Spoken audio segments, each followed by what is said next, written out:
निशु बेटा, तू यहाँ? तेरे ससुराल में तो सब ठीक है ना? कोई लड़ाई झगड़ा करके तो नहीं आई है ना? नहीं माँ, मैं कोई लड़ाई झगड़ा करके नहीं आई हूँ। मैं कुछ दिनों के लिए रहने आई हूँ। अब तो तुम्हारी बेटी कुछ दिनों के लिए रहने के लिए भी नहीं आ सकती। नहीं बेटा, ऐसी कोई बात नहीं है। वो तू अचानक से कभी आती नहीं है ना, और आज तू अचानक से आ गई तो इसलिए पूछ लिया मैंने। माँ, भाभी कहाँ है? वो अभी मार्केट गई है, सब्जियाँ खत्म हो गई थी, सब्जियाँ लेने गई है। आती ही होगी अभी। तू इतना कमरे में जाकर आराम कर ले। ठीक है माँ, मैं इतना कमरे में जाकर आराम करती हूँ। कुछ देर बाद मीना निशु के पास कमरे में जाती है। बेटा, क्या कर रही हो? कुछ नहीं माँ, बस बैठी हूँ। माँ, भाभी कहाँ है? क्या वो अब तक मार्केट से नहीं आई? हाँ बेटा, वो आ गई है, बस फ्रिज में सब्जियाँ रख रही है। वो तो ठीक है मम्मी, पर भाभी सब्जियाँ बाद में भी तो रख सकती थी। मुझे तो ऐसा लगता है भाभी मुझे पसंद ही नहीं करती है। वो तो मैं ही हूँ जो भाभी भाभी करती रहती हूँ। नहीं बेटा, ऐसी बात नहीं है, तेरी भाभी बहुत अच्छी है। अगर ऐसी बात नहीं है माँ, तो आप ही मुझे बताइए कि भाभी मुझसे मिलने क्यों नहीं आई? जब मेरी ननद आती है तो मैं सारा काम छोड़कर सबसे पहले उनके पास जाती हूँ और उनसे बातें करती हूँ, और भाभी तो मुझे मिलने तक नहीं आई। और इतने में निशु उदास हो जाती है, और अपनी बेटी का चेहरा उदास देखकर मीना भी उदास हो जाती है। और फिर मीना किचन में आ जाती है और अपनी बहू को खाना बनाते देखकर उसको निशु की बात सही लगने लगती है।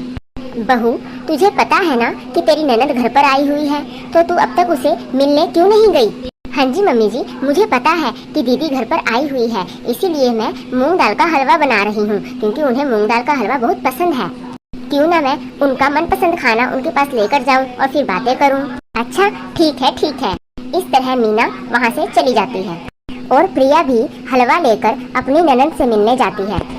ऐसे ही कुछ दिन बीत जाते हैं और निशु अपनी भाभी के कामों में इंटरफेयर करने लगती है। भाभी, आप 6 बजे उठती हो?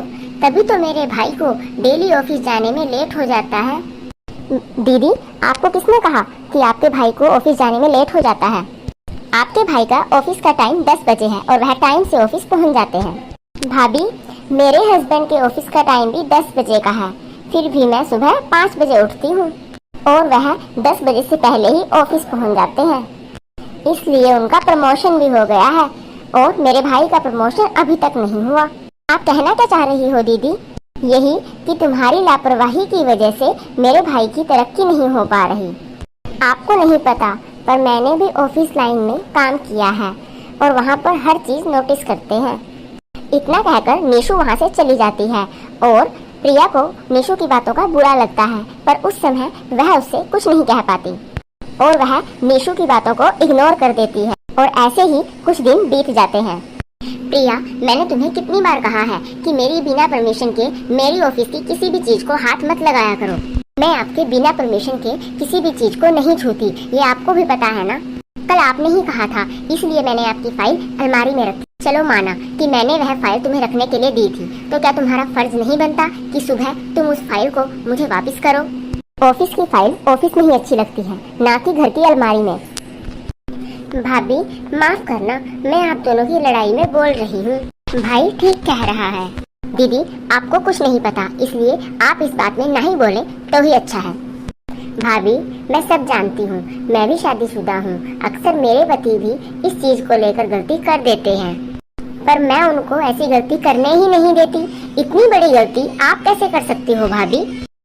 जब भैया ने आपको फाइल रखने के लिए दी थी, तो सुबह आपको फाइल भैया को दे देनी चाहिए थी। भाई आपको बताना भूल गया था, पर आपको तो ध्यान रखना चाहिए था ना।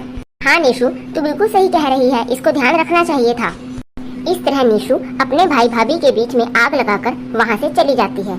ऐसे ही बहुत दिन बीत जाते हैं और निशु ऐसे ही घर के कामों में इंटरफेयर करती है और अपनी भाभी को नीचा दिखाती है, और ये बात प्रिया को अच्छी नहीं लगती।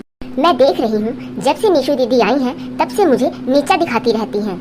आज उसी की वजह से मेरी और माँ जी के बीच अनबन होनी स्टार्ट हो गई है, और मेरे पति के बीच भी। पर दीदी ऐसा कर क्यों रही हैं? और इन्हें ससुराल से आए हुए 1 महीना हो गया, ये अपने ससुराल जा क्यों नहीं रही हैं? अगर दीदी ने अपने ससुराल की जिम्मेदारी इतनी अच्छे से निभाई है, तो मुझे ही कुछ करना होगा। और फिर प्रिया अपनी ननद की हर हरकत पर ध्यान रखने लगती है और निशु अपने ससुराल से क्यों आई है यह पता लगाने के लिए वह निशु के ससुराल जाती है। नमस्ते आंटी जी, कैसे हो आप और घर पर सब कैसे हैं? नमस्ते बेटा, हम सब तो ठीक हैं। तुम बताओ कैसी हो? हमारी बहू कैसी है और कब आएगी वो अपने ससुराल? सब ठीक है आंटी जी। और निशु दीदी घर तो अच्छे से चलाती है ना? मेरा मतलब है कि आपको कोई शिकायत तो नहीं है ना निशु दीदी? अब बेटा तुम्हें क्या ही बताऊं और क्या शिकायत करूं, निशु की तो आदत ही हो गई है। आखिर जैसी भी है हमारे घर की बहू है। मैं कुछ समझी नहीं आंटी जी। निशु दीदी तो बहुत समझदार है, उन्होंने तो घर बहुत अच्छे से संभाला होगा। अपना बच्चा तो सबको ही अच्छा और समझदार लगता है। हम जानते हैं ना तुम्हारी ननद को कैसी है वो।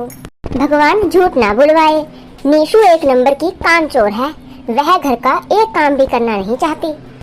सुबह 10 बजे उठती है और मेरा बेटा डेली ही ऑफिस में बिना लंच लिए जाता है और नाश्ता भी नहीं करके जाता। क्या आंटी सच में? हाँ बेटा, वो घर का एक काम भी नहीं करती, सारा काम मैं ही करती हूँ। अच्छा तो ये बात है, ननद जी का असली रंग ये है। मेरे ससुराल में आकर अच्छा बनने का ढोंग कर रही है। मैं ऐसी हूँ, मैं वैसी हूँ। अब पता चल रही है उसकी सच्चाई। और बेटा तुम भी देख रही हो, उसे मायके गए हुए 1 महीना हो गया और वह अब तक अपने ससुराल नहीं लौटी।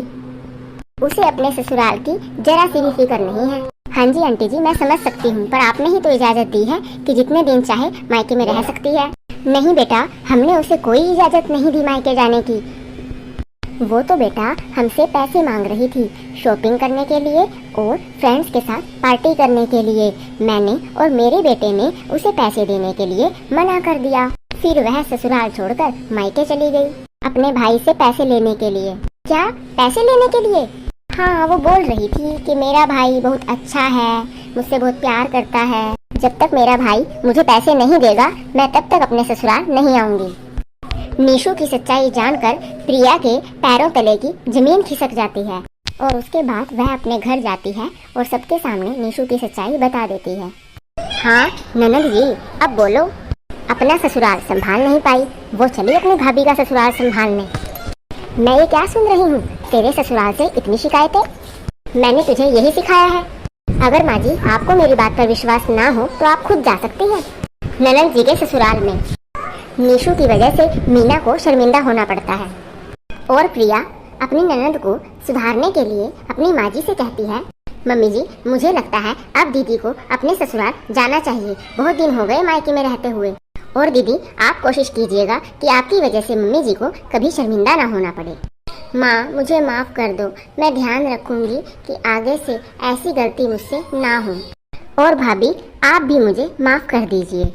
और उसके बाद निशु सबसे माफ़ी मांगती है और अपने ससुराल चली जाती है।